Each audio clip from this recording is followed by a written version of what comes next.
So I'm just going to start chatting here. At some point in the future, I should pull up some kind of sidecar for the chat. Hey, Marco. But I just work on my laptop, so I don't have extra screens. Let me just start talking through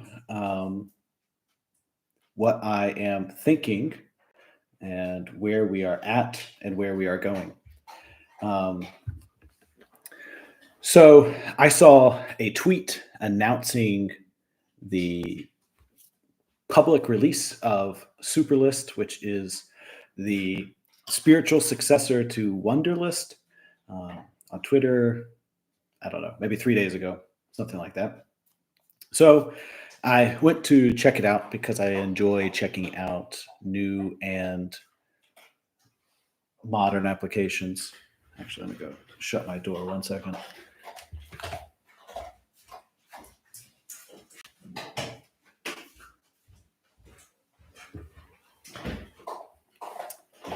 Yeah, I like checking out modern applications, web applications, and seeing what kind of UI and UX details that they are using. I like to view source and see some of the things they're doing. And I was immediately struck by how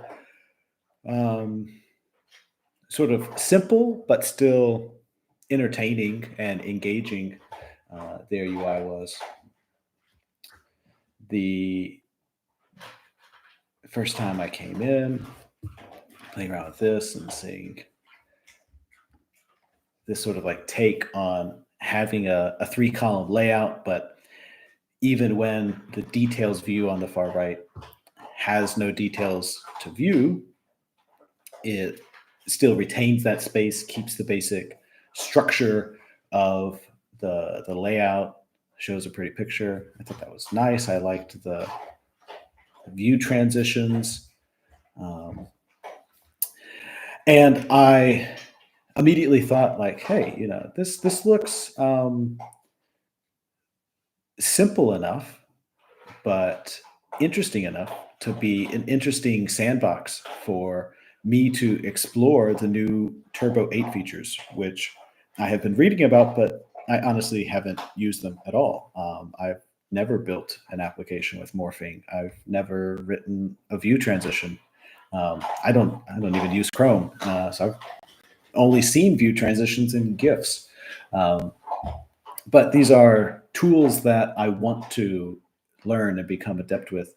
And so I thought, yeah, let's clone this application. Let's build a Rails application. Sort of tries to replicate as much of the basic UI and UX as possible here, but is a Rails app and not a Flutter app. If you saw the previous video, then you saw the stuff that they're just hanging out in this Flutter view with a canvas somewhere here. Is it in the glass pane?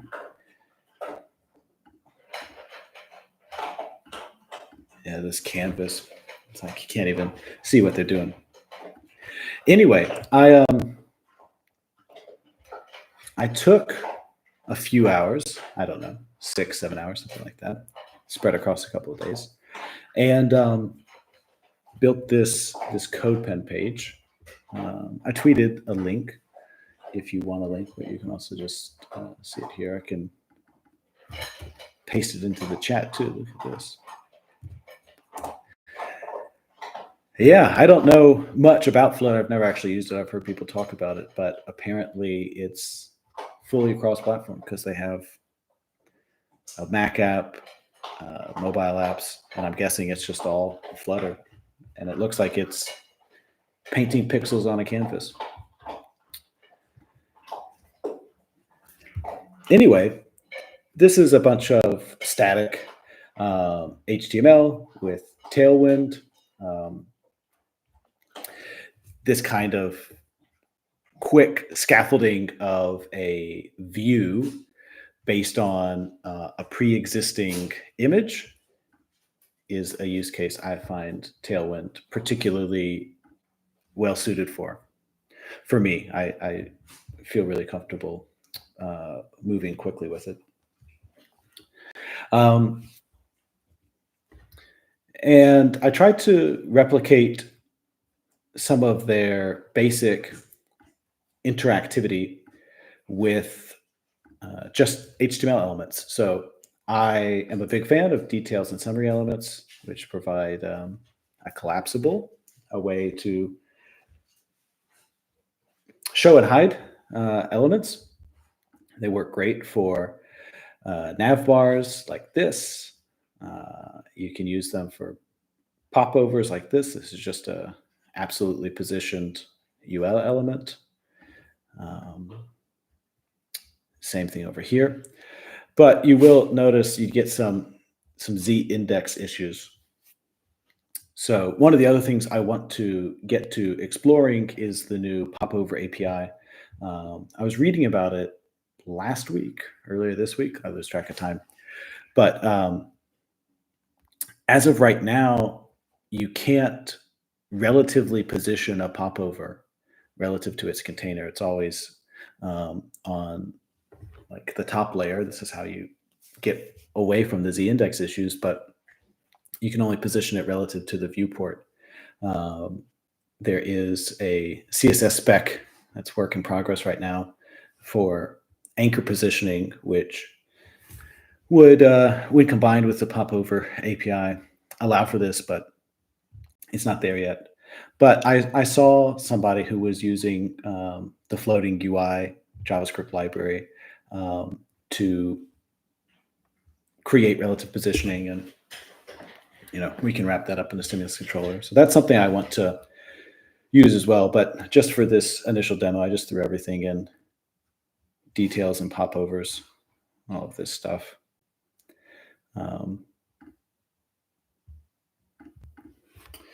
But yeah, so I thought, let's build a Rails app. For full disclosure here, hey Rob, nice to see you. I only have a laptop, so you're going to see me checking chat every now and again. I started playing around with some stuff. I am not very patient. So I think here on this first live stream, we should move fairly fast because I've played around with a few things. I have very concrete plans, and I've done a fair bit of this already in just some quick experimentation. But I thought, let's start it from scratch and make our way through. So I probably have this command. This is how I like to start Rails applications. This is just the stack that I am most familiar with and therefore fastest and most comfortable with. So I thought we'd call this Turbolist. Simple name, but communicates what it is. I want to run against Rails main, SQLite as the database, of course. Prop shaft, ESBuild, Tailwind. Not going to have JBuilder. So let's start. And my initial goal is to bring this into Rails. Start figuring out what I want to put into the layout, what I want to put into view files. How I want to work with icons,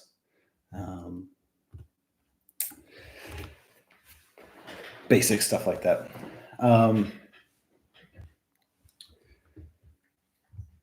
So we get to hang out here. while this runs. Why ES build? Short answer, I have literally 0 times had a problem with it. I've never hit a rough edge, never been annoyed by it. Um, I've used it a bunch and many times. I'm running on the main branch of Rails. So right now, that's tagged to like an alpha release of 7.2.0. And I just don't have the time or interest, mostly the interest, to learn the edge cases of import maps. Um, I also stay like a couple versions behind on Mac OS. Like, let's see what version I'm on. I'm on 12.5. I'm on Monterey. I'm like at this point, I might be 3 versions behind. I have no idea. So I don't even have like the most up-to-date version of Safari. By default, Rails new like will block my browser and don't have the import mat stuff. I don't have keen interest to find those rough edges when I have a tool that I've never bumped into a rough edge. It works. It's super simple. It's never been slow or annoying or gotten in my way. So I have never felt any reason to change. Just laziness in that way. But at some point, I do want to play around with import maps. I like the idea, but I'm sort of, a kind of stereotypical old man developer, and I don't jump onto the newest things very often. Okay, we've got this Rails app. Let's jump into it. And let's pop it open into Z. Let's grab this and pull it over. Cool. Got all this old stuff here from previous playing around. You can see this was me playing around. I'll just leave this here. This could be useful. Okay. Let's pull up GitHub, the repository. Let's pull this over here too. I want to keep it all in one. No, not OG. I just made a new one.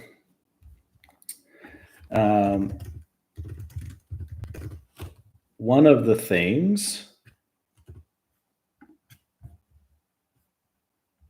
I see. This is the repo I started playing around with, which I renamed to OG Turbolist. One of the things that I like to do is record the details of all of the CLI commands I run as independent commits. Just makes me feel good. Okay, initial commit. Don't save. What did I just commit you to?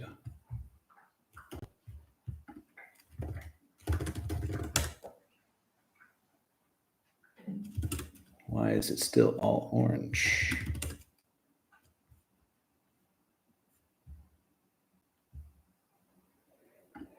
Let's close this and pull up.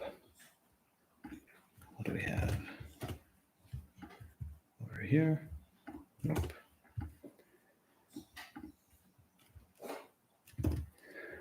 Open Playgrounds Turbolist. Yeah, okay. Perfect.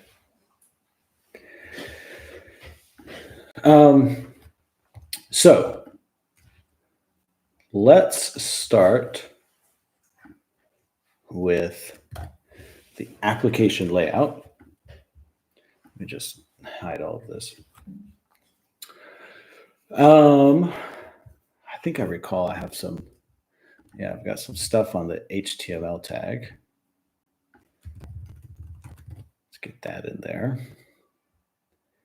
Then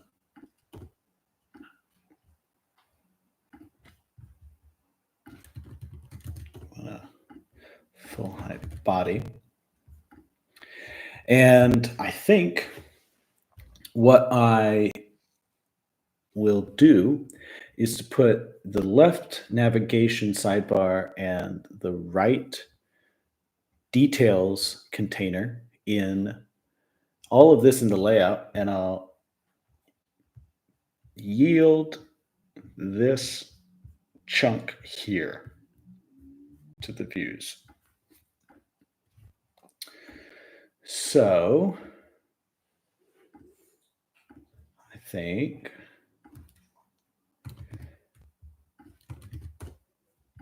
I'll put this in here, and this is my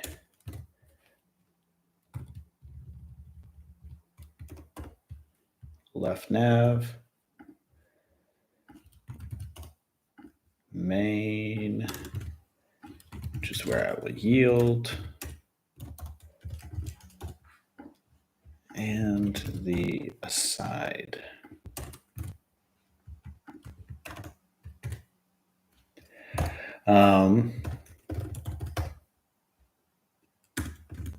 Let's run this. I imagine I have something running on some port, but probably I don't have anything running on 3111. I don't. Let's pull this up.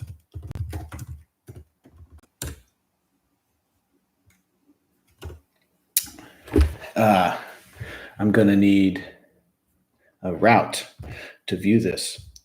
Okay, let's get another one of these up. Let's commit this.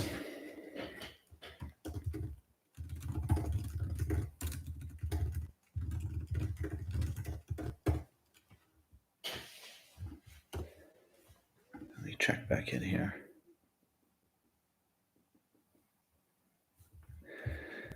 Yeah. Let's do a quick scaffold of a task. And I guess I'm just going to do just the title attribute for now. If you play around with Superlist, you'll see, so it's a task, so it'll have a completed at. It has a due at. You can do date without a time. You can specify a time with a reminder. You can set up repeating. That's, but you can label it. It belongs to a list. It has an assignee. It has a description. They're using a block editor, but we could just have like a rich text description. It's created by someone, so a creator. There's stuff, but for now, I just want some views, and the main form inbox is just the core thing you have to have as a title. So we'll just scaffold that. So let's run that. As I said, I just like to always commit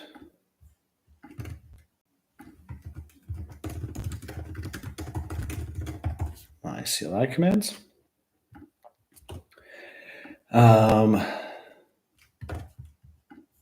And I want to make this non-nullable and validated.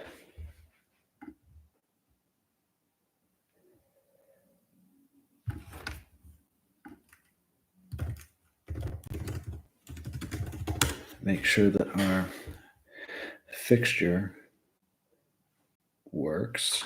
Okay. Another commit. Sure, title is always present. Let's run the migration.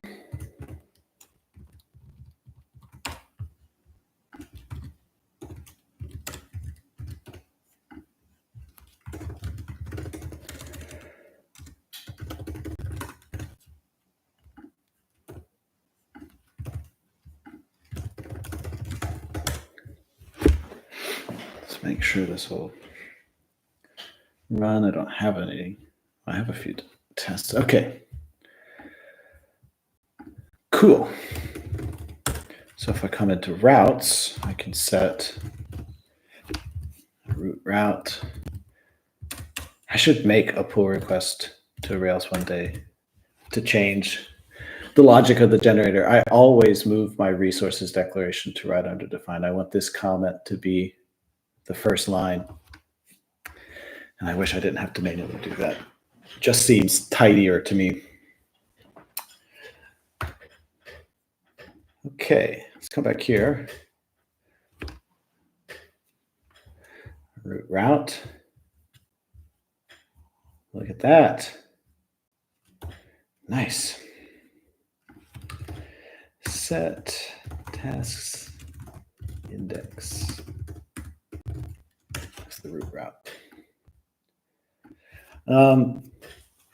So the next thing I want to do, the root path should be at the very top. Interesting. Is that going to be because you want it defined first? Because more often than not, statistically speaking, is going to be a common route and you want to save processing time. I presume that's why. We'll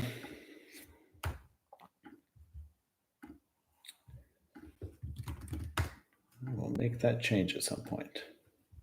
Okay, let's nuke all of this and put this in. Hey, all right, looking good. So we've got some details markers here, which reminds me that I throw this into my style sheet. This is a little custom utility. I don't think Tailwind has it. It did it back when I first wrote it. Markers.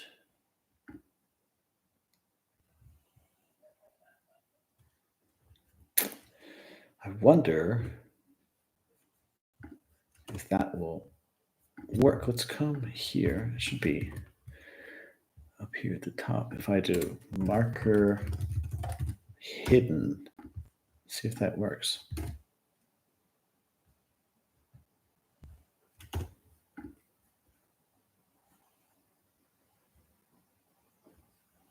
It doesn't. I don't know. I'm just going to use mine. It sets the content display. This is just stupid cross-browser nonsense. But there we go.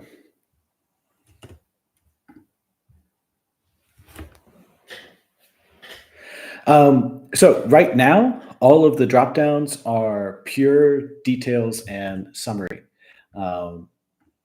So for example, this one, we'll look at this one here. That is this bad boy. So just throw a relative on the details, absolute on, in this case, it's a UL. And then for this particular one, like I like the default bottom left alignment. Might actually add a little bit of padding there between the two. what I was saying right before you joined, Marco, was that obviously we see here we have some Z index issues. What I want to do, what I will get around to, is using the new Popover API to drive these to just avoid the Z index issues. But as of right now, the Popover API does not allow you to position the popover relative to its container. You know, the popover is in the top layer. And so positioning is only relative to the viewport.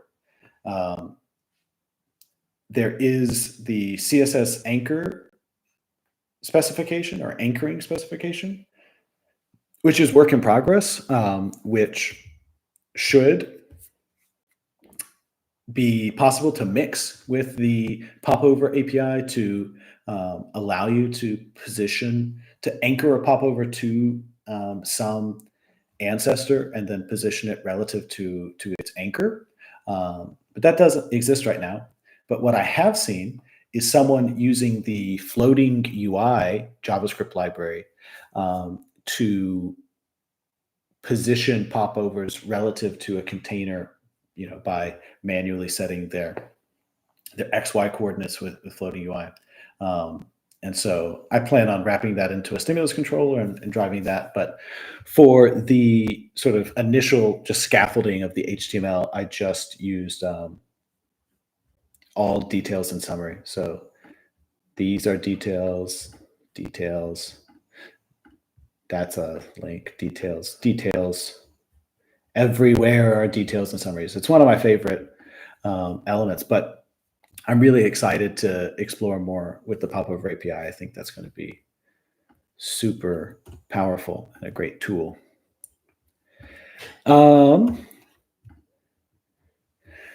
Okay, so the next thing I wanted to do is to clean up these Bootstrap icons. And the technique I want to use is actually one that I just started experimenting with, but I really like it.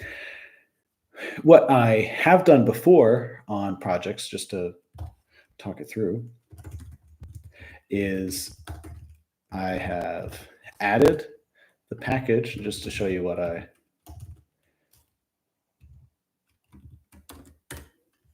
use here. It's just an icon library that I know well and like. So you can install the JavaScript package, and I had a helper method. I think I called it something like strap icon. And what I would do is pretty similar to if you've seen the render SVG helper. Let's see if I happen to have that in my clipboard. I've got some usage of it. But I would basically do this and read the SVG as like a string and then inject that into the markup. But recently, what I came across, and I was like, oh, this is really interesting. I'd heard people talk about it like conceptually, but I hadn't just read this paragraph. So taking a sprite approach, so for SVGs, you can reference a definition in a SVG that is somehow available to you in the DOM. And this is a nice way to sort of dry up your DOM and to sort of like reduce the size of things. And I don't know, maybe they've had it for forever. Maybe it was added relatively recently, but Bootstrap Icons ships with a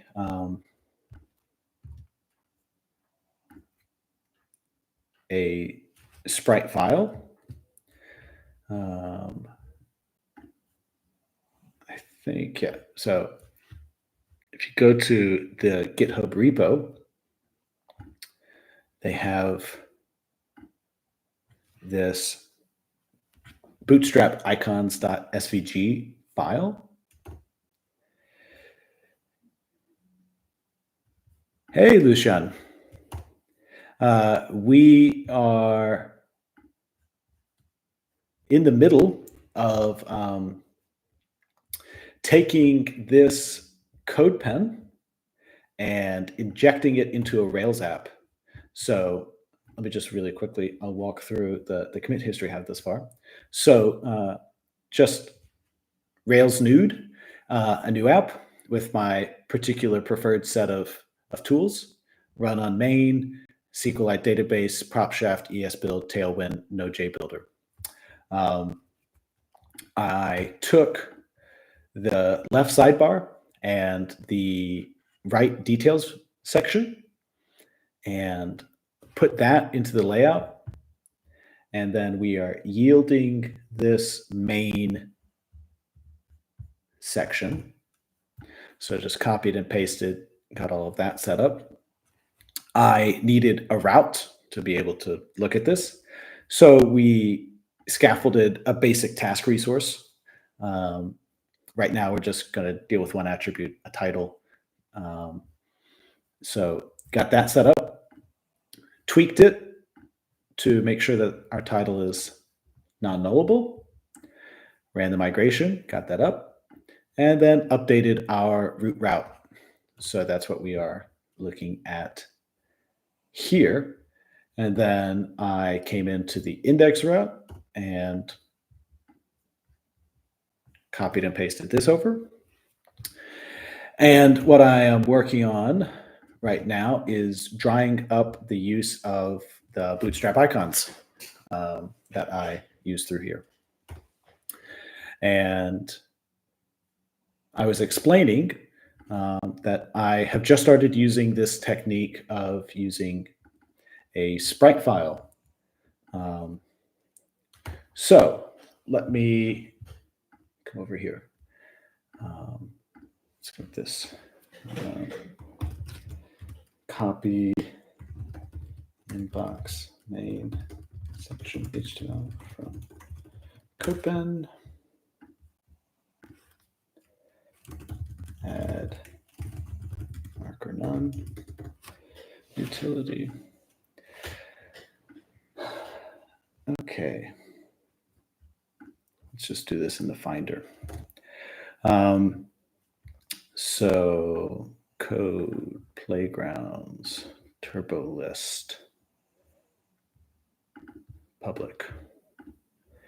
So you can get this SVG file from the Bootstrap icons GitHub repository, which just puts all of the icons as these symbols. And I put it in the public directory, so it's just there, hanging out. And so then what I can do, and I think I probably have this in my clipboard. Let's see here, diff icon. Yeah. We can define this little application helper. So instead of going and reading a file from the node modules directory, we can just build a little SVG tag. We can take in some, right now I've just exposed only classes. I could, use arguments and splat those in, but don't have the need for it, so not doing it. And all of the Bootstrap icons use the same 16 by 16 view path. I like to set a default width and height so that they aren't massive. Sometimes, in development, CSS is busted or something. I load the page and I just hate seeing like 300 by 300 pixel SVG icons. So I like to set a default. But we just throw a use tag on there, right? And we're going to xlink href to whoops, yeah, I should put that there, to our Bootstrap icons SVG file, and specifically the ID of the name. These symbols all have the ID, which is what you see here. This name is their ID. So if we plug that together, we can come over here. We should be able to replace this with, so this is our book icon, classes, and the only thing we add is text indigo 500. So that icon is this one right here. And let's see. There we go.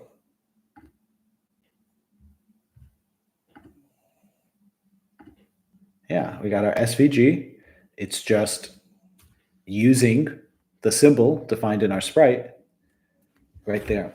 So I want to go through and replace all of my SVGs with this. Thank you. Yeah, I just started using this, but I really like it. I was using that read the node modules thing for a while, and I really prefer having this in public. Like the file is going to get cached. It's going to be updated very infrequently. So, and it's not huge anyway. And then in the source code, I don't have the duplication of the full SVG body if I'm reusing the same icon. Plus, on the server side, I don't have the overhead of having to look up a file, read the contents of the file into a string, mark it as HTML safe. I also, in that like render SVG helper that I used to use in order to inject attributes and classes, you have to parse the SVG string with Nokogiri to get a Ruby object that you can manipulate and inject. And it's just a lot of computational overhead. I mean, not a lot, but this just feels so much cleaner. I really like this. So let's go find SVGs. SVG. Let's just do that in here. All right. So I'm sure that I could write some sort of sed command or regex or something to do this all much faster. But I'm one of these perhaps statistically odd developers that really does not mind tedious, repetitive labor.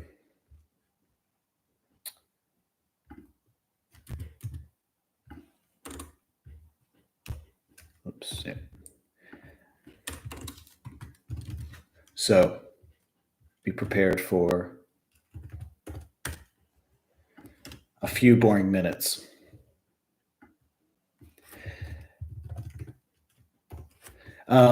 If somebody, by the way, if somebody like wants to, or if a few people want to like hop on Tube or something, it's like I gotta figure out a better way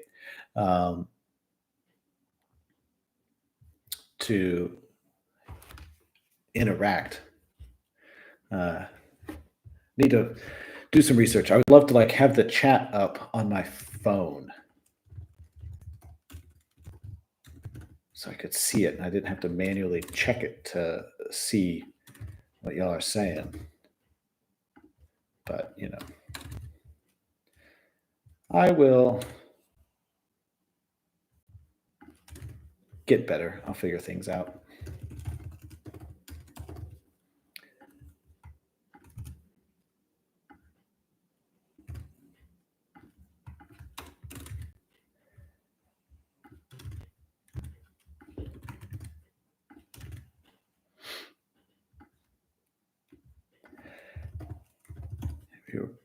probably all thinking that this is a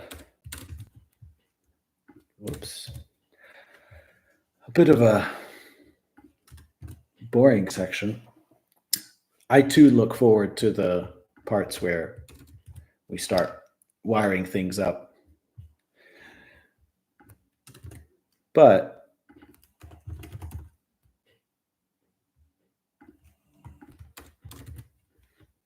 I also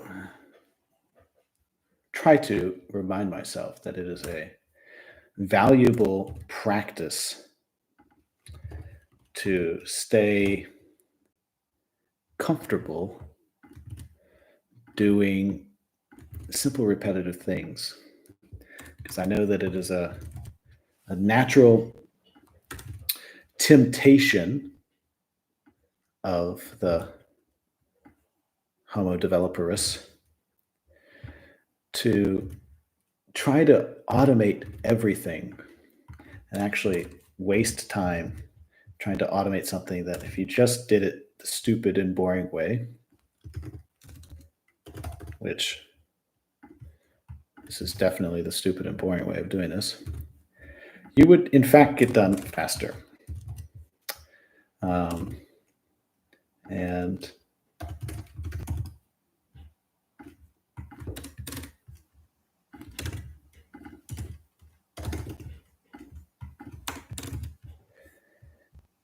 I find it a bit meditative myself, actually. It's also a good opportunity to check consistency, sort of like manually go through. I'm scanning these, make sure all of these icons that are used in this drop down are same size and coloring.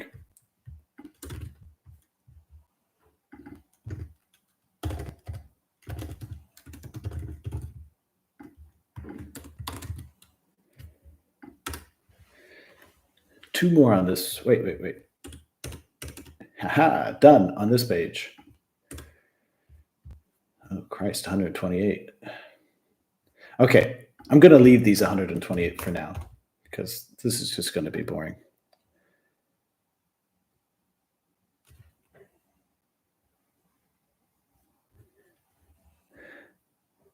Oh, yeah, that seems smart. I, however, am a dumb developer, so I don't tend to do smart things. But I can go back and change all of those in a bit. I don't have to sit here and do all of that. DS store.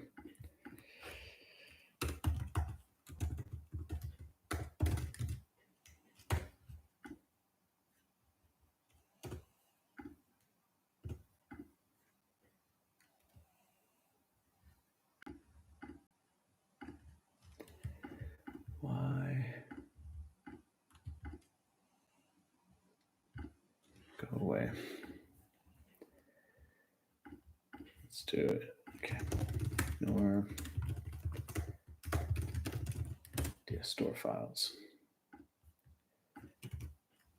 Add icon helper uses the Bootstrap icons SVG sprite file.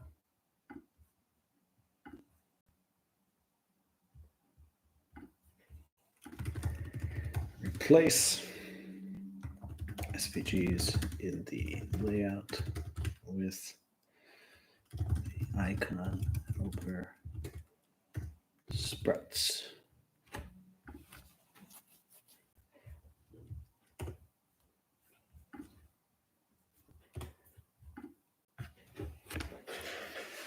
Okay.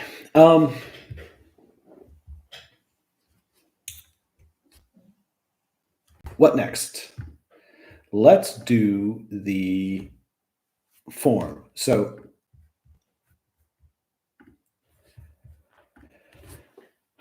you have this new task form, which let's just sort of explore the full behavior here. One thing that I find odd that I want to change. So like, I don't totally know what this is. It's some kind of like quasi focus state, this background, but it's not a hover effect. But you can see from the cursor that everything which you see here, which is highlighted, is clickable and is the label to this input. One thing that I want to change is I just want to make this effect a hover effect as well. But this is a label. So we've got a label. We've got an input. This input is, has a transparent background, doesn't have a border.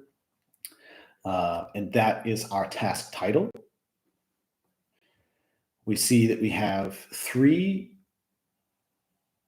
drop downs, popovers. I'm going to try to use popover more consistently here for additional attributes. So assignee. This is just as I'm talking through what I want to do. This is another like behavior that I don't like. I don't know if this is a bug or if this is intentional, but the trigger, the anchor, disappears when the popover appears. Hate that. Assignee, do at, and labels.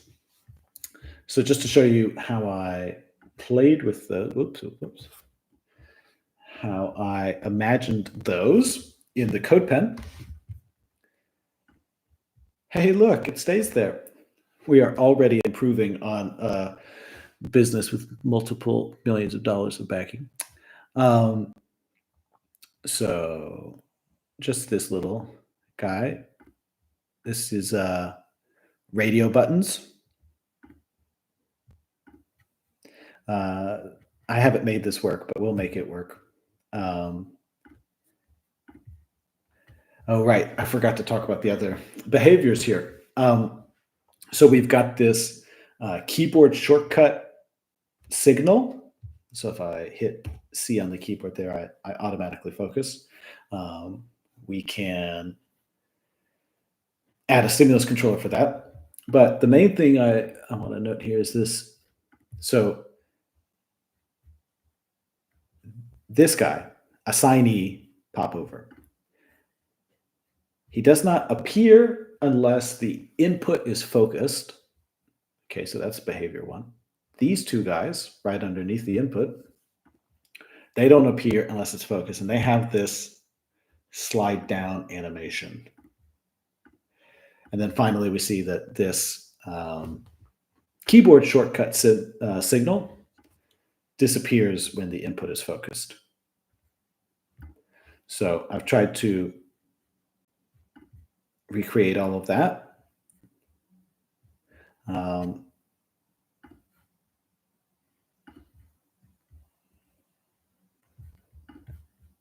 My little guy shows up on hover. We can change that, but we're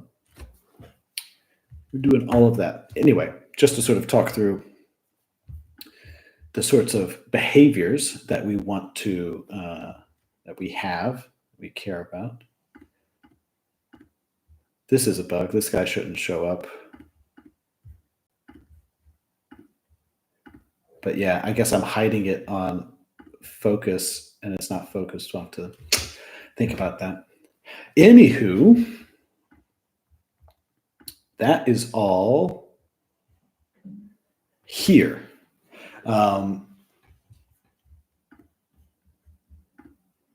So I want to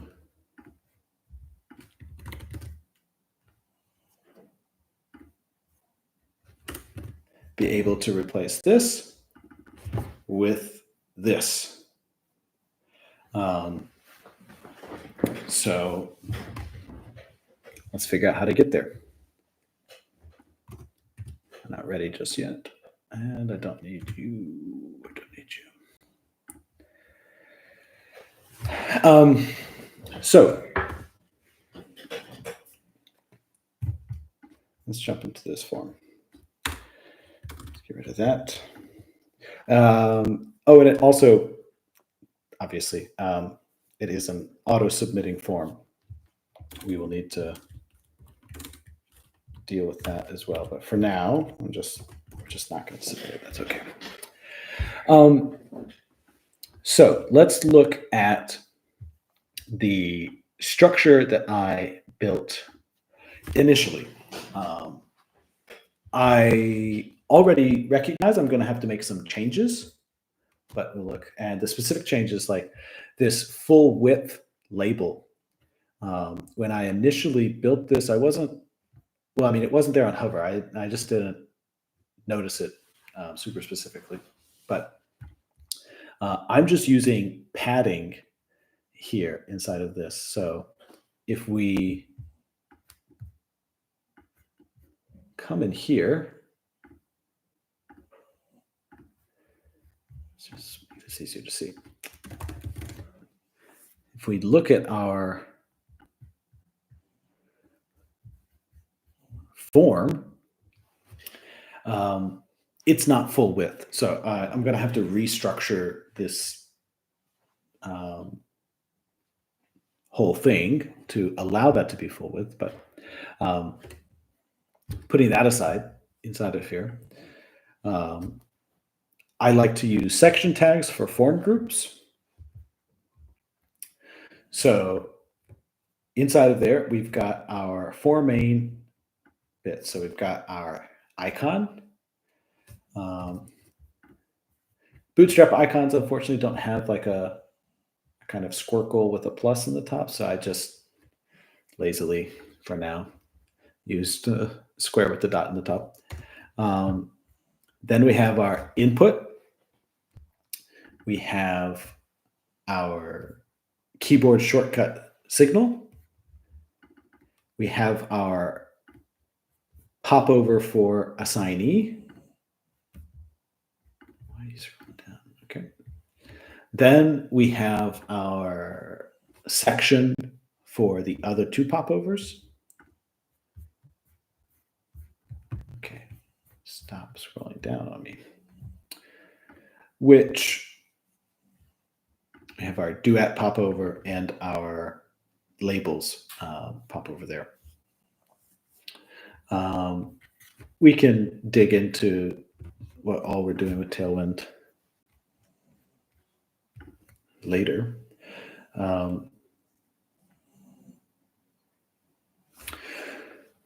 For now, let's start with reshaping this to allow this form to have full width, but to visually still be lined up the way that we want.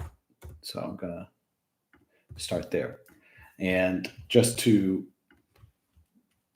aid us as we go, I'm going to throw some borders. Let's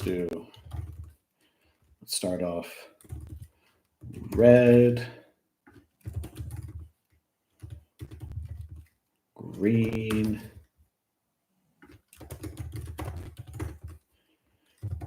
and blue,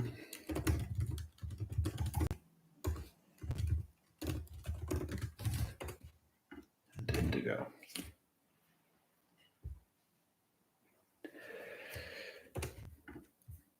Okay, so padding up top.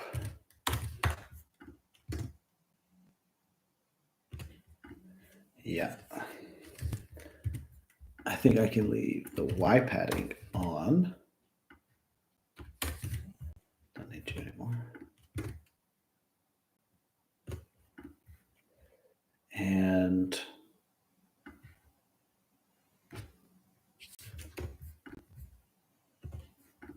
if I put it here, still causes me problems.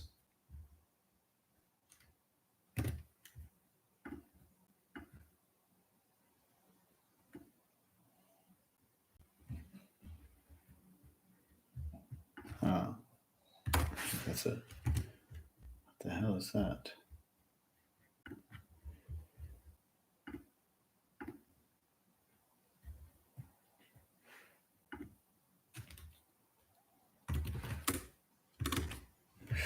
Weird.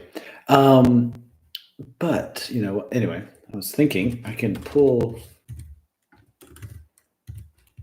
it out. Okay, so inbox is back. This is full width, and then I can just come.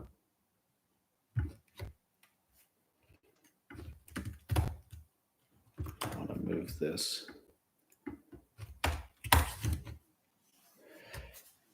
Here.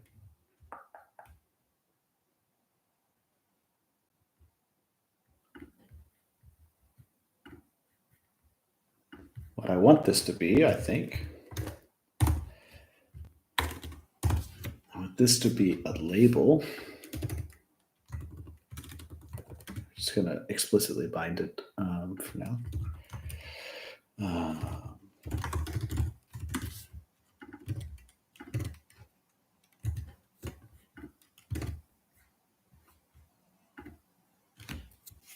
Yeah.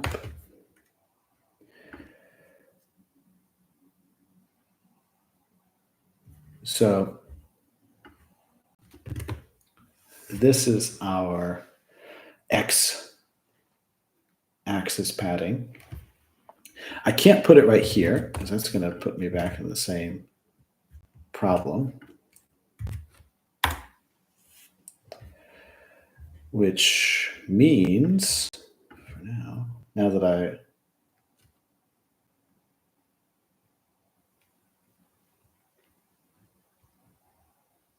here, okay. Can't put it here. The same problem. So we need to put it on the label itself.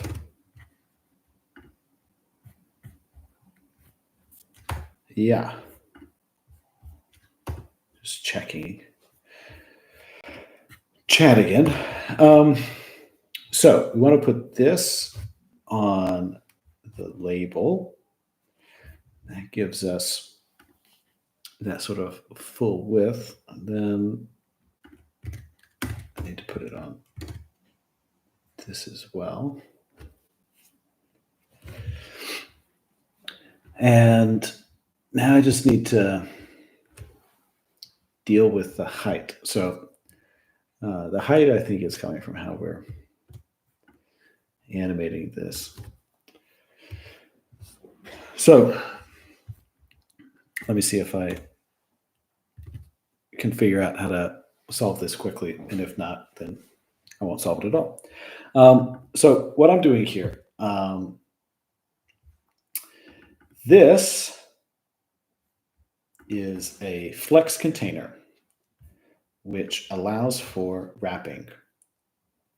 So I take the icon, the input, the keyboard shortcut signal, and the assignee popover, and I let them hang out on one line. I push the popover to the far right within an auto. So these just stack 1, 2, 3, and then this comes over here. This I then flex grow width full, and so it wraps onto the next line. By default, I put pointer events none, and I set up some animations. I set it to opacity 0, and I translate it up. So I move it up. Then when our input, which is our peer, when our peer is focused, we turn the opacity up to 100, translate it down, and allow for pointer events. And we do the same thing when there is focus inside of this. So what I believe is happening is like we are moving it up, but for the browser's calculation of the height of this form, the fact that there is a negative Y translation does not make a big difference. Let's see if let's just double check if that's true on our label. And it is.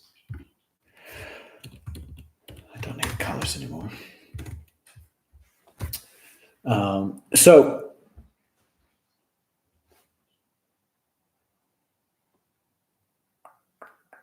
I think we could do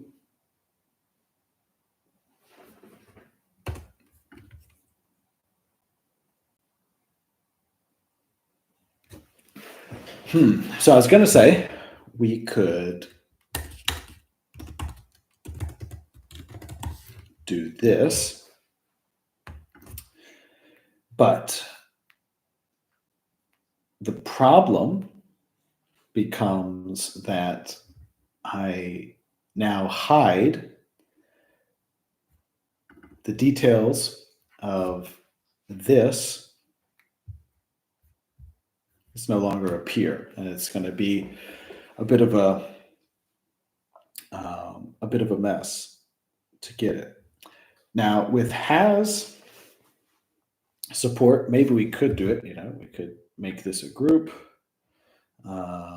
We could make this appear, and we could say when this guy's peer, the label, has a focus, or we could do focus within. Maybe let's try that. I honestly don't know, but let's give it a try. Let's start off by seeing if that, yep, that gives us the height we want.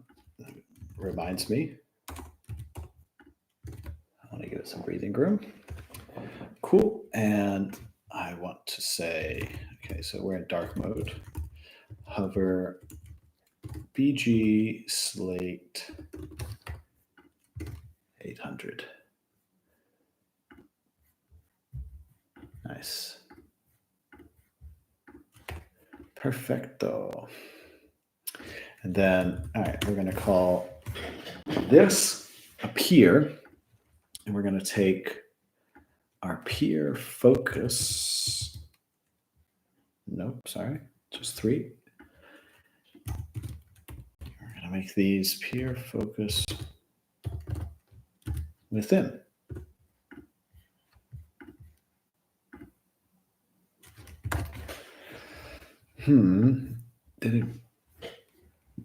Didn't quite work.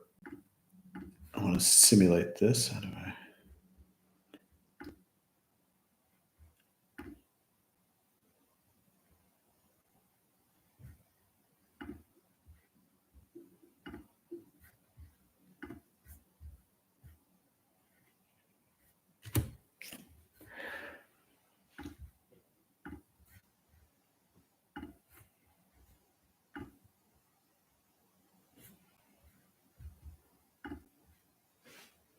I don't have, this is not the DOM I wanted. Peer focus within. Hey, look at that.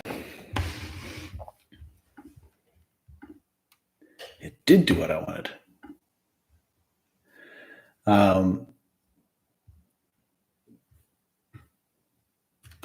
We need to fix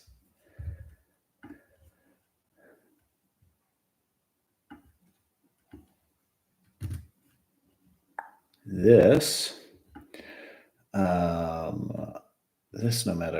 This doesn't matter anymore.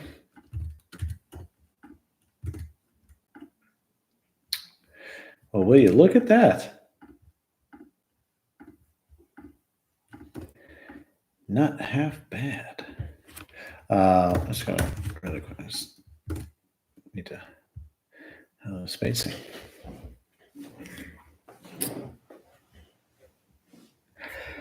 This hover background needs to change. now that I am.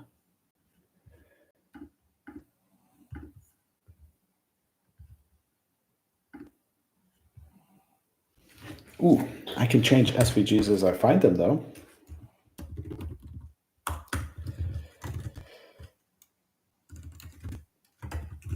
Person.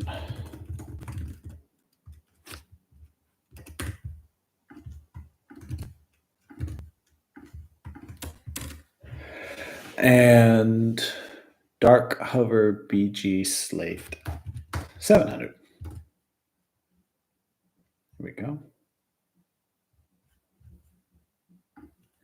Hey, look at that. I'm just checking that people are still here.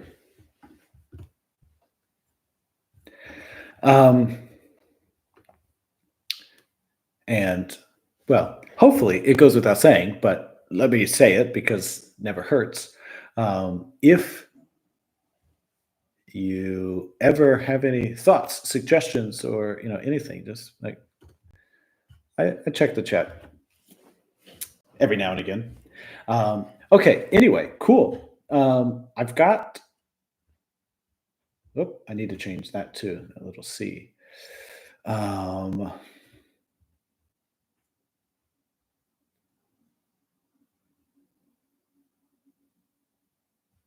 Yes, group input, cool. So I'm gonna say in dark mode on group hover of input, we're gonna do BG slate 700.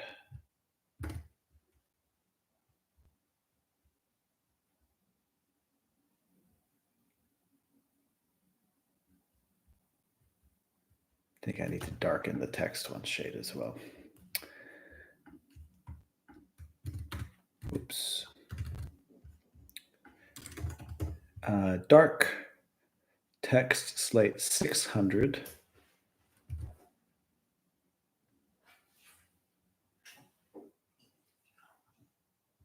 So 500. I said darken, but I think I meant lighten. Yeah. There we go. There we go.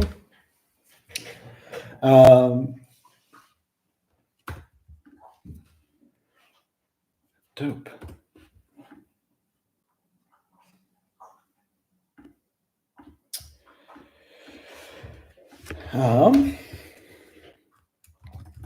Make the new task form have a full width label.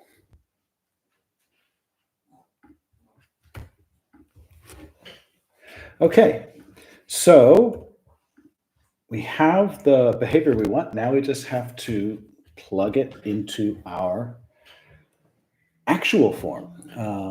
So I'm just going to start by pulling this out and collapsing stuff so I can see.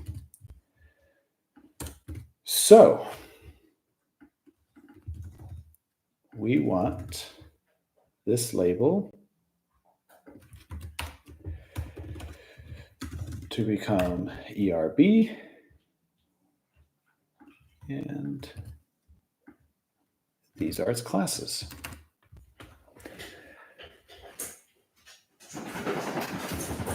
Then we want this input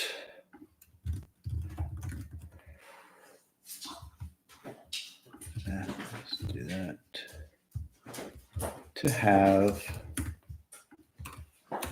these attributes. And I think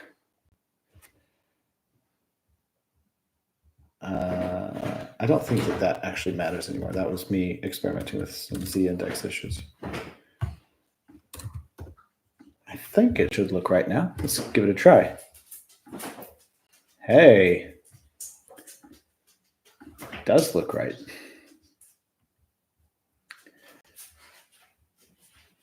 Type name.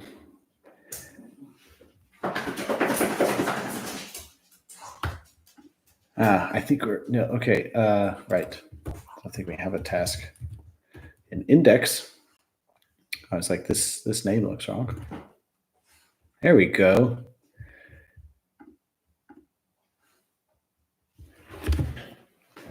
Lovely.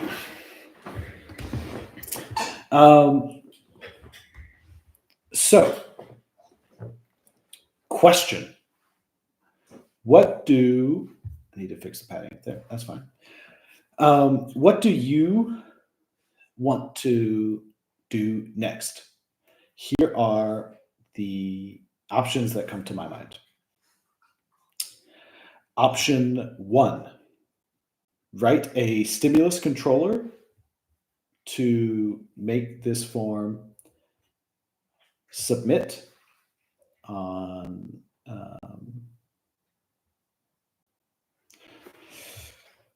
enter. Actually, wait a minute. That might just work.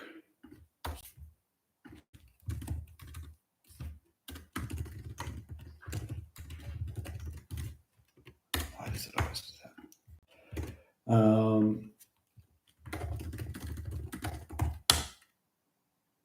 Of course. Yeah, I think that they just do it on enter. Hello, tab. This is another thing, by the way, that I dislike about their implementation. No idea if this is a Flutter thing or their usage of Flutter or God knows what. But this, it's not very keyboard accessible. I have no idea how Flutter web can be web accessible either. It's just painting pixels on a canvas. But if I wait, no, it doesn't create it. I think it's just on enter. Cool. So, of course, we don't need a stimulus controller. What are you going to use for this project? Partials, view components, flex. So initially, I'm just doing this all in ERB. But as we get along, I'm thinking that there might be some components in here, and I will maybe use flex, maybe just use helpers. I really don't like view components, so I'm not going to use that. But I'm not sure yet. But when I do finish this up, I'm going to take this repo and put it up on GitHub, and it'll be open, and I am very much open to contribution. So if you want to pull it down and open a pull request and just like do a feature yourself, like I'm all about it, all for it, no problem whatsoever.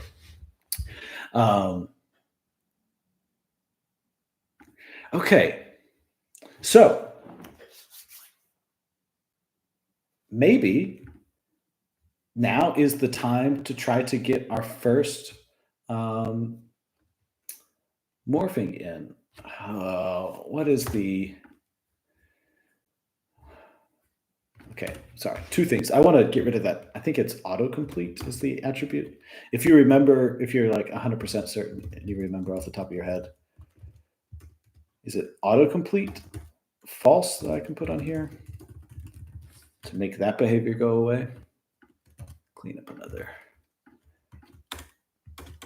icon. So autocomplete false. No.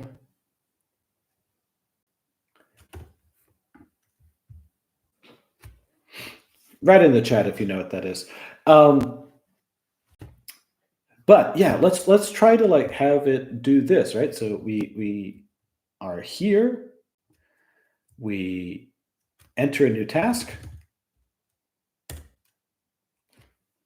and it morphs it. I'm not going to worry with the animation right now. But let's try to use the new Turbo 8 morphing to do that. So Turbo Hotwire. Let's go pull up the new guide or the handbook, whatever they call it. Smooth page refreshes with morphing.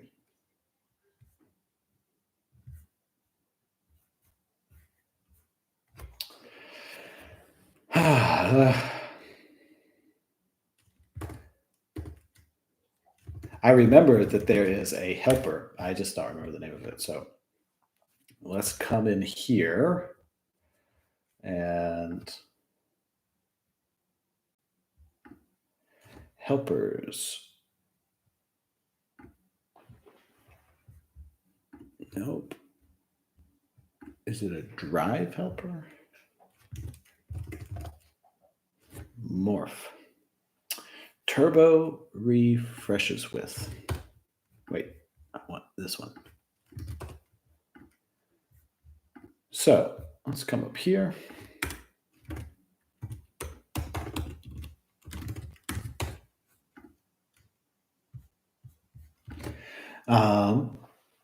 So let's say that. What else did they say? So we configure how Turbo handles page refresh with our meta tag. Got that done.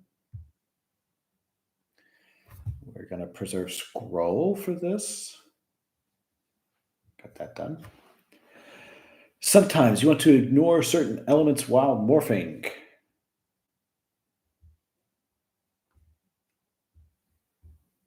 Well, I don't know. For now, let's put that in our layout. I don't think. I mean, certainly for what we're doing right now, these aren't changing because they're just static HTML in our layout. So try that out.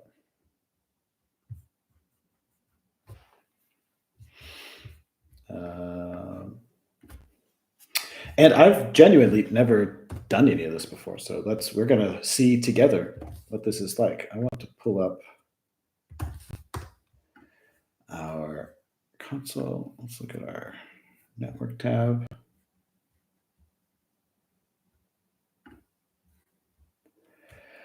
Oh, right. But I need to make this list actually show tasks. So let's do this up at the top. Task.all. Wait, of course, sorry. I imagine somebody was screaming at that moment. And sorry again, another person was screaming. Let's just get that in there.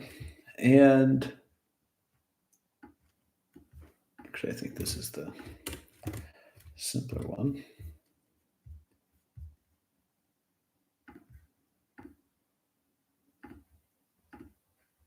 I'm just going to nuke all of this stuff for now.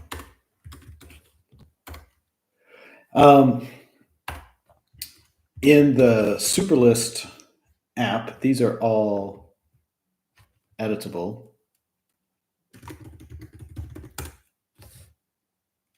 Which is why I have inputs here. But, you know, one step at a time. But I'll still use the input. Just not going to put anything else in there. So we'll say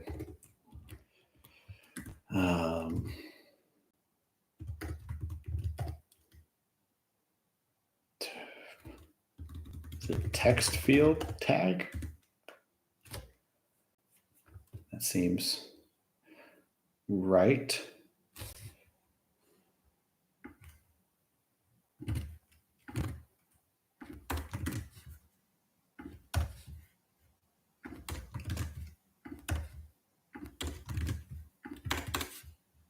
And And our value is just task.title. See how this, oops. They look so similar, I can't even tell the difference.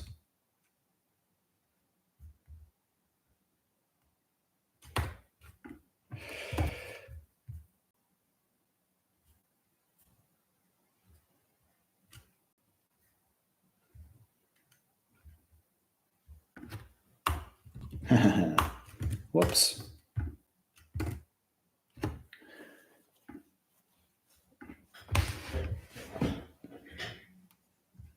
That doesn't look right. Name. Okay, so first one here is going to say, I don't know what to name it, so I'm naming it nothing. Okay, so we do value second.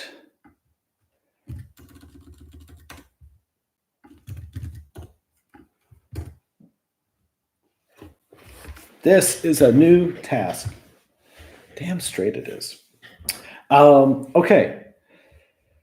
Now, I did all of that just to see what happens when we make a new one.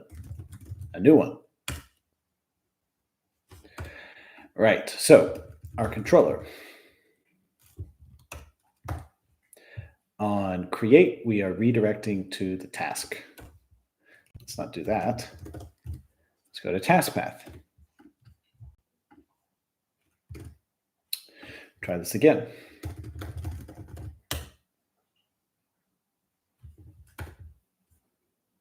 Not too bad. Let's see what just happened. By the way, you might notice that I never use Chrome, and I have no idea how to use these dev tools particularly well. You go away.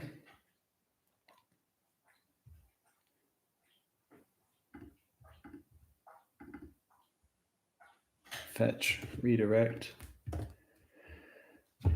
What happened here? We redirected processing as TurboStream. Is there some sort of like way,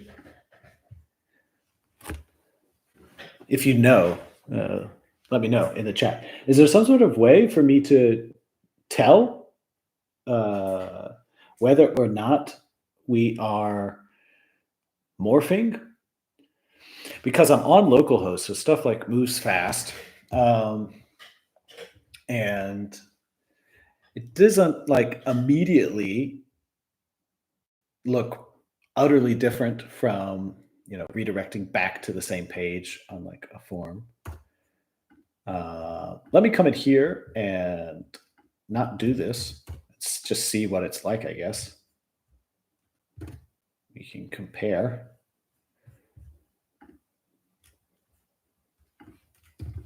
Comparison point. Yeah, see? I don't know. To me, that looks identical.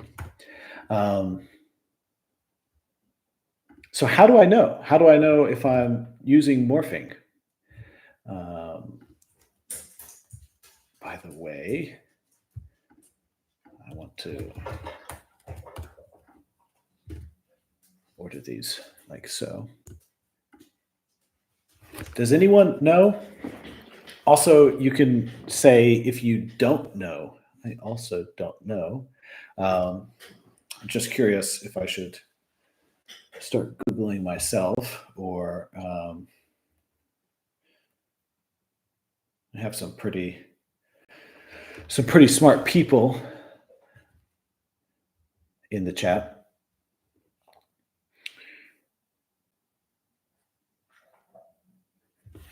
I guess I could try. Okay, this is obviously ugly, but I'm just going to try to play. I mean, so scroll position here. So I've commented it out, right? I've got nothing.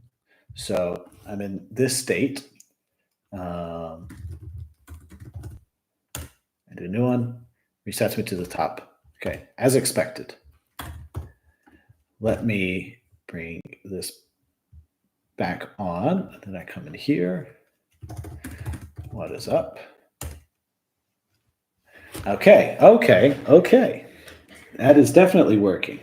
And this is how I can tell. Because the input isn't cleared. Interesting.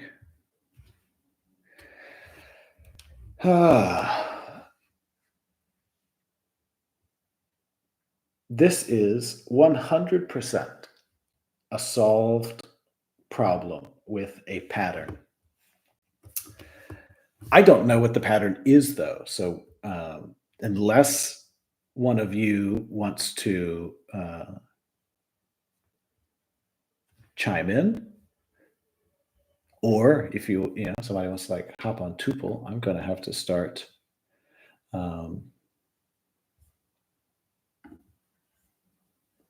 the dashboard,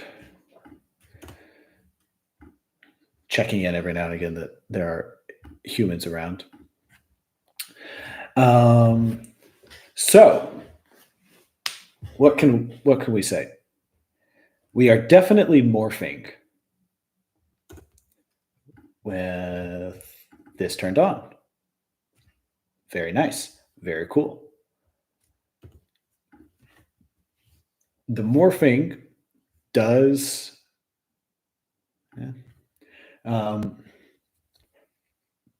preserve our scroll position. Also very nice. Very cool. But we have to deal with the problem of emptying our text input on submit.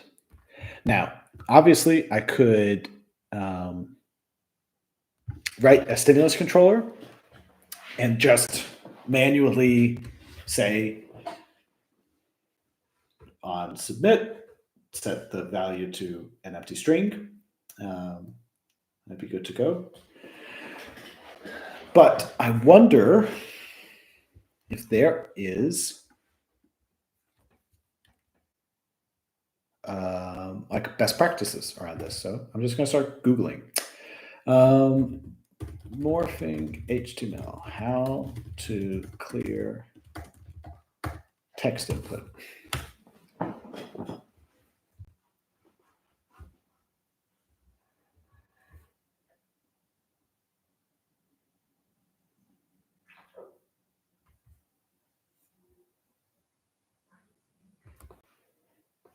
Okay, maybe if I say, let's do morph down.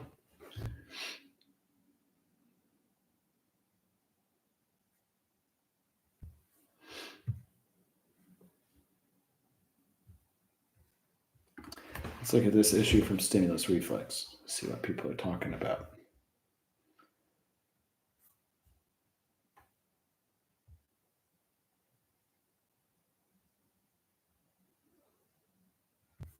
Questions, answers.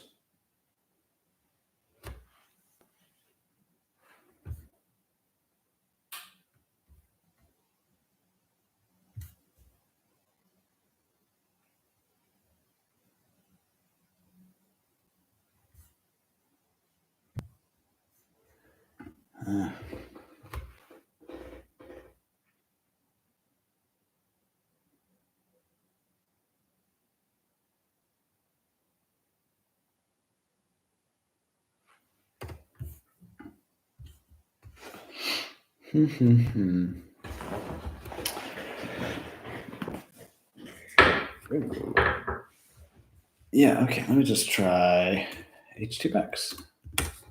Maybe.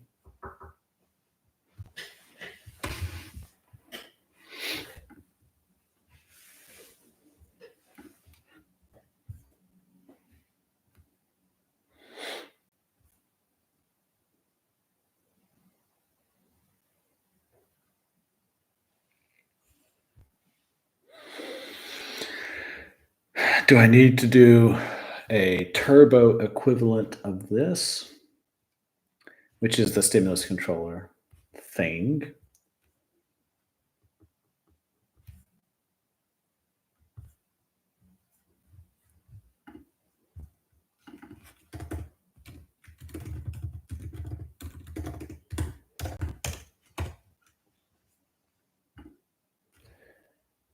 Hey, Mike.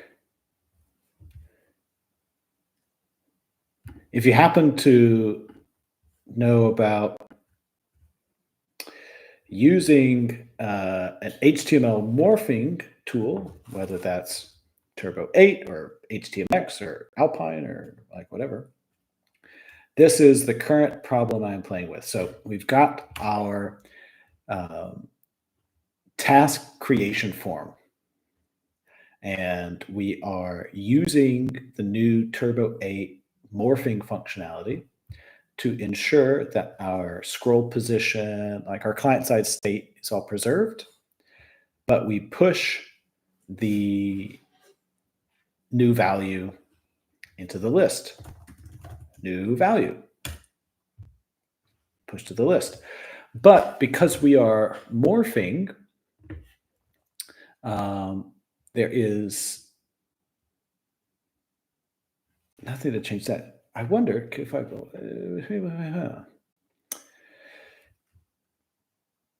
form.text field.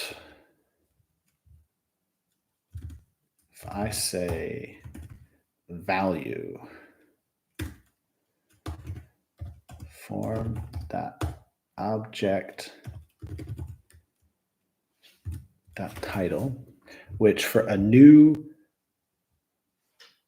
like we're calling task.new, and we pass it to the form, will be nil. If we force like a value attribute, forcing value attribute, nope. Just to confirm, I pull this down. Input class placeholder. Yeah, okay, so if it's nil, it's not going to be there. So if I say, if there is a title, use that, else use an empty string. Value, but it's empty. What does this do?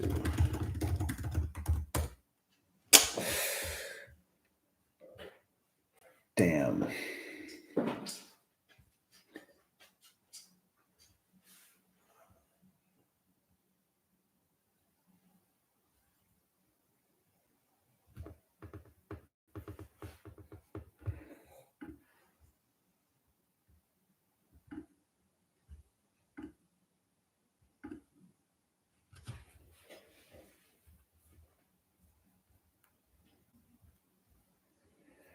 Sends back the whole kit and caboodle.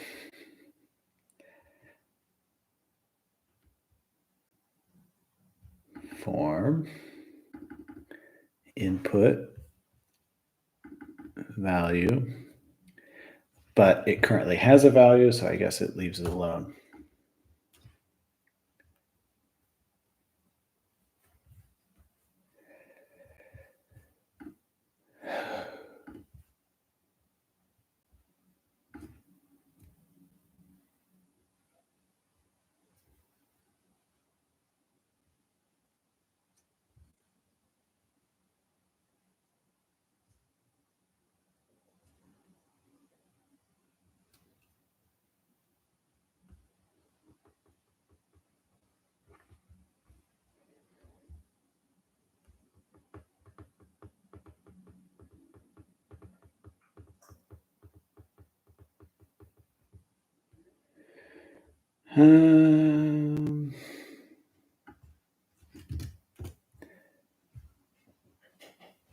Well, let's try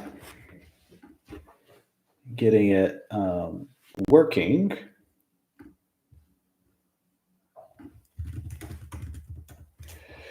With, let's try this.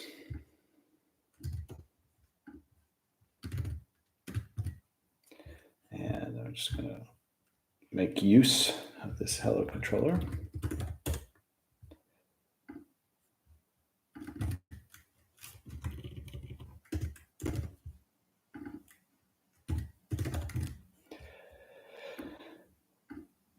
And we're going to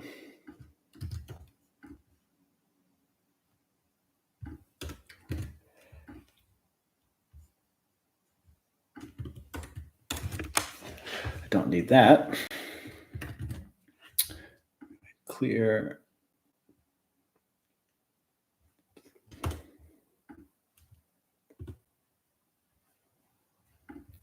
Let me just come in here and make sure. I don't know if I need to reset my server for this. Just want to be able to check really quick here. Cool. Does the stimulus work? Okay. It does do what we want. I don't love it. I confess, I don't love it. It feels a bit. It feels brittle, right? You have to wire up this stimulus controller. You have to wire up the action to the appropriate event. I have this gut feeling that there is a better way to do this, but I don't know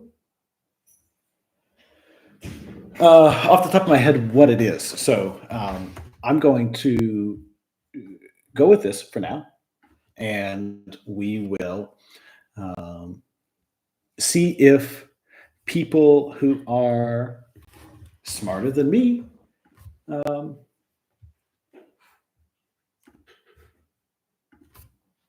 tell me a different way to solve this problem. But let's do some commits really quickly.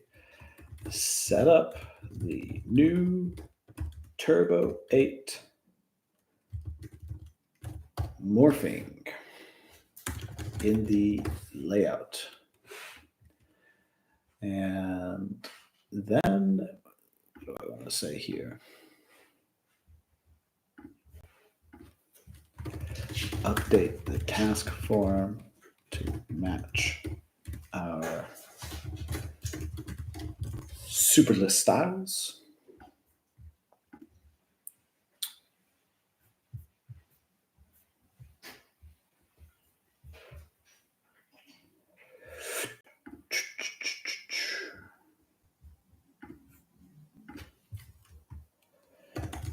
Use the proper task form and show created tasks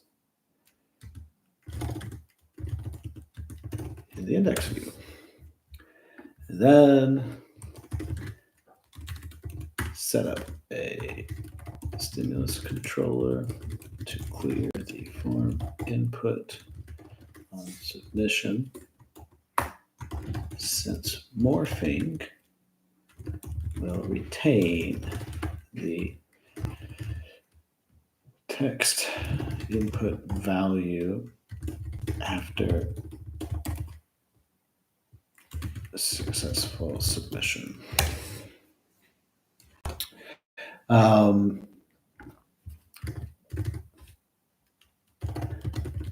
Before I get too far, can you tell I never use Chrome?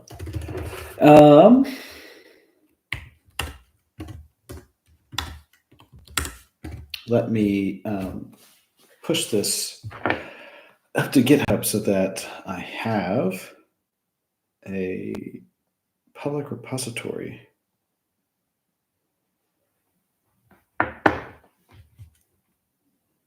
available. Let's create a new repository. Turbolist, a basic clone of Superlist using Rails and Turbo 8.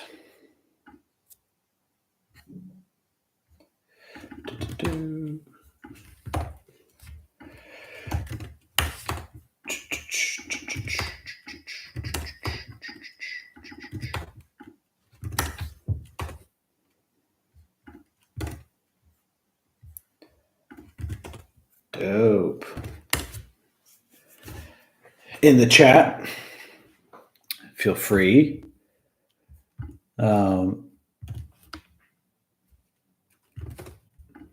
So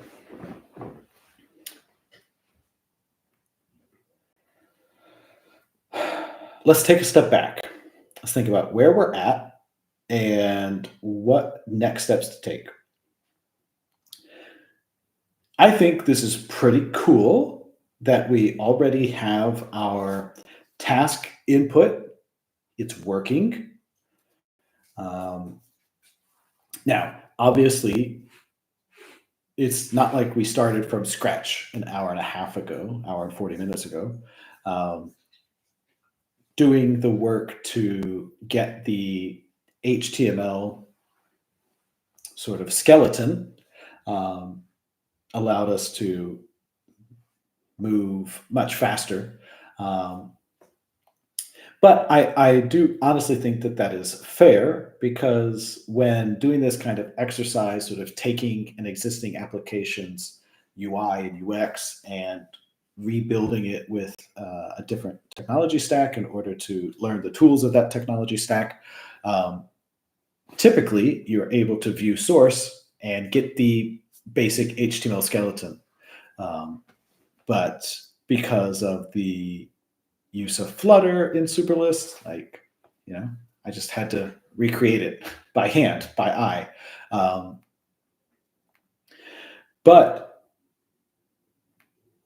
putting that pre-existing work aside, I think it is a pretty productive hour and 45 minutes to have our inbox view with our relatively fancy little input. We've got all of the different behaviors we wanted. We've got our full width label. We've got our appearing and disappearing elements. We've got our submission using morphing, emptying out the value, using turbo events. So a good first start. Possible next steps. Roughly speaking, we could go in one of two directions as a next step. I want to do them both, but it's just about order of operations. So one path is continuing down the creation form, right? So wiring up one of these three things to actually do something. The other path is going down the view details. Yeah, so it's like you've got an item, that.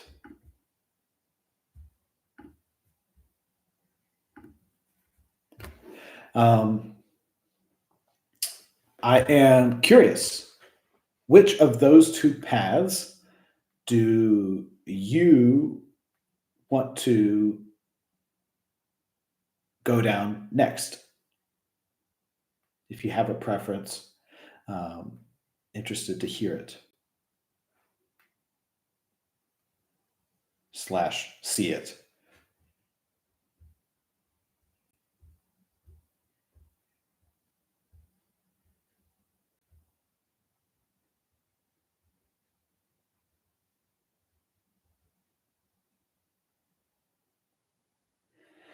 I think that my preference is to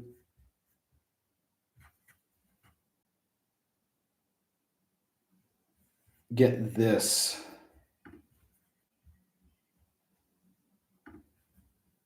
working.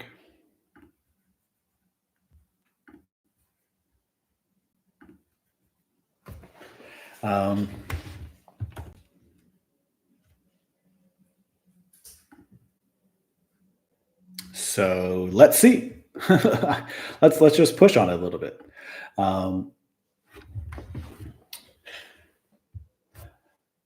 And for anyone who has been here since the beginning, I am definitely entering into uncharted waters now. I've not played around with any of this stuff. For anyone who's relatively new, I was explaining at the start of the stream that I had experimented a little bit with how I wanted to split up the HTML in the CodePen into a Rails application.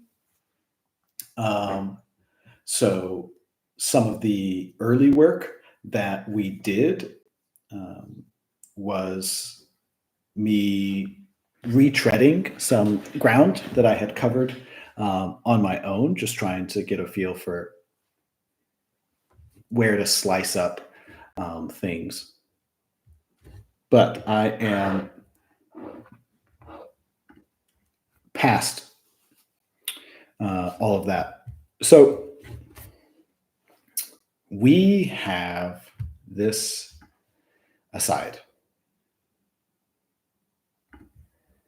And this is our card inside of it.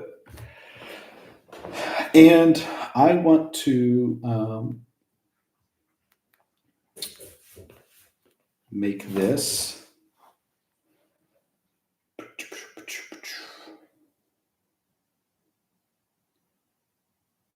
dynamic.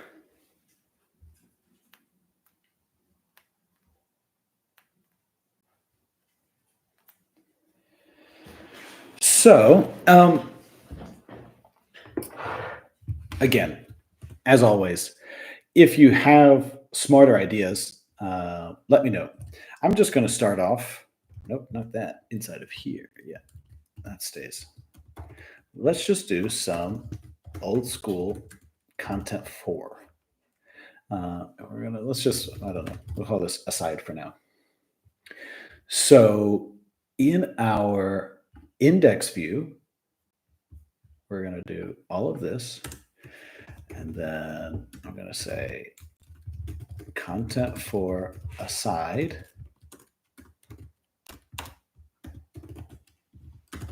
I'm going to throw that in. Perfect. Now, let's take this and put that in our show view. But where previously there was an image, let's render that partial. So let's go to tasks 1. Yes, so we're using at tasks here, which we are setting in our show view. True, fair.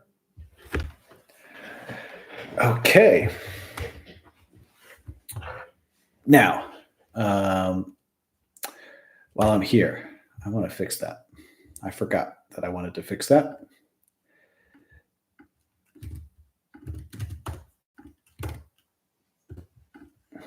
Isn't that what you are? Ah, right, show view. We'll dry that up.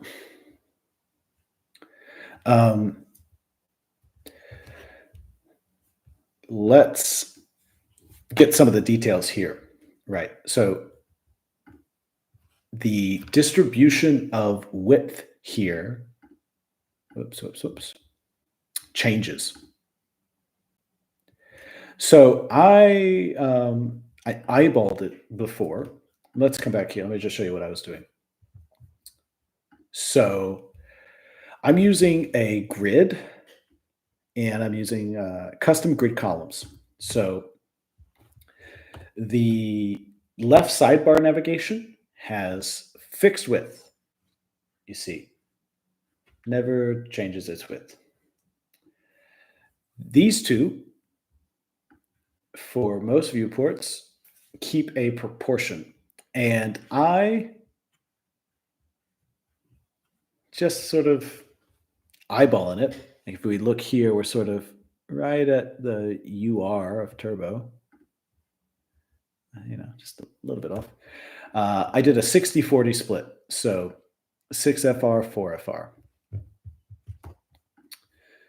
When you view the details, it shifts over and, it's like not quite 50-50. It's not quite 50-50. Let me use a piece of paper here. Let's get it.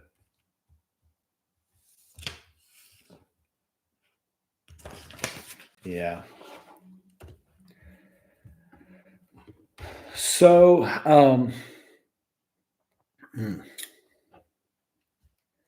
not super fun.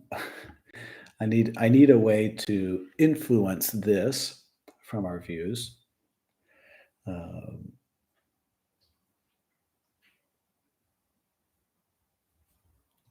And again, I'm just going to start stupid.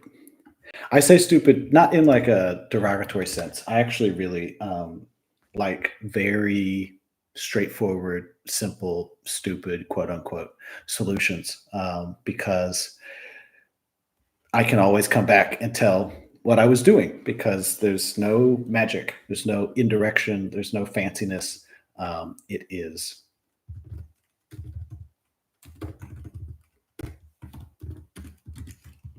old school. So I'm going to do this.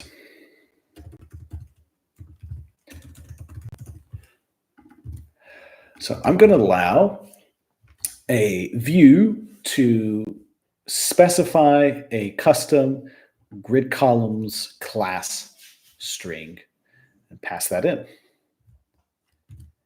And so I'm going to grab this. Let's actually just grab all of this. So down here, I'm going to say content for grid calls. Trying to remember. I don't think I can do an equals. I think I have to do this. And for now, I'm just going to do a 50-50 split because it's simpler.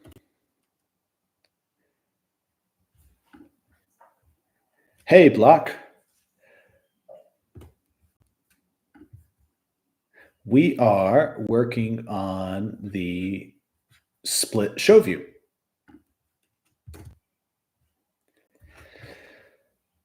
Syntax error. Yeah.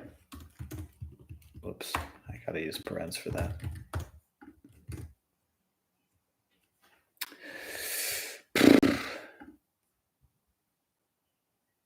That is not.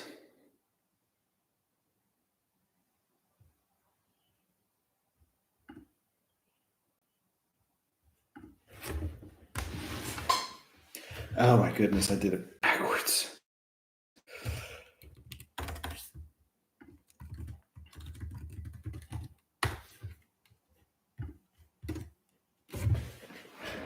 Et voila.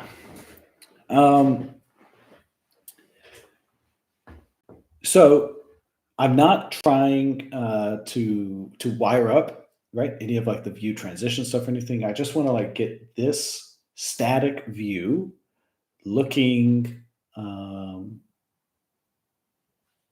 looking okay, I guess. So what are the core things that I want to make true? So selected item UI, right? So I want to have like this background and the border. So there's this. Then this, the title. I want to, this won't do anything right now, but put this 35 minutes ago down here. I'll just sort of like create some of these visual things. Yeah, and that's an input. So let's start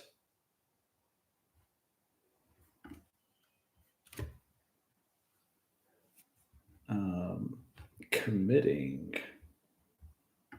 some of this. But I see the time, so I'm gonna stop the stream here in 5 minutes.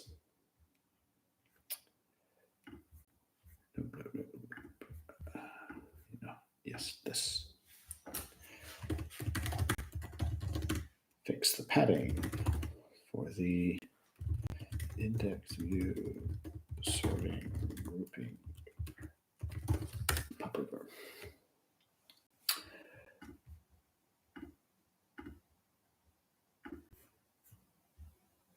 Not you. Allow the aside content to be provided by, actually not allow, require, provided by a view.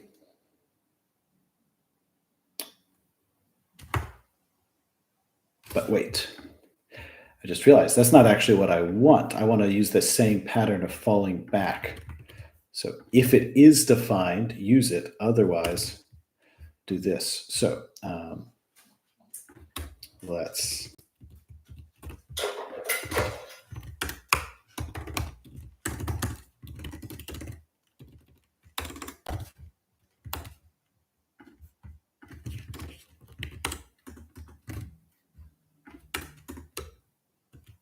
yes. So I can actually delete that. And this still works, but this still works. Perfect.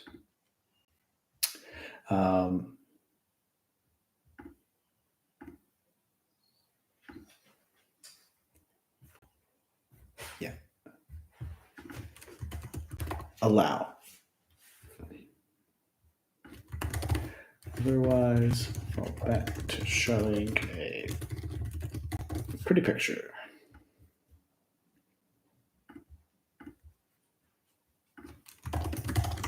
Have the task show view. Render the same main section as index, but with a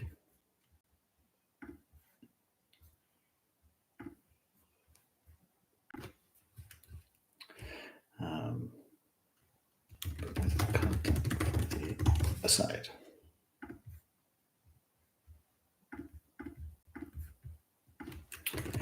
Allow a view to provide a custom grid column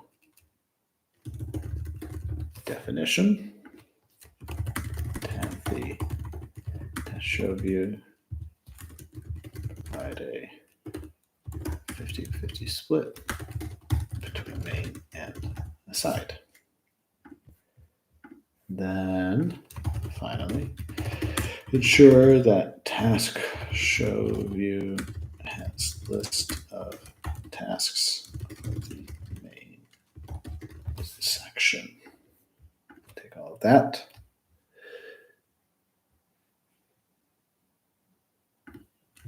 No. That should just be up there. Let's make sure. Sure, perfecto.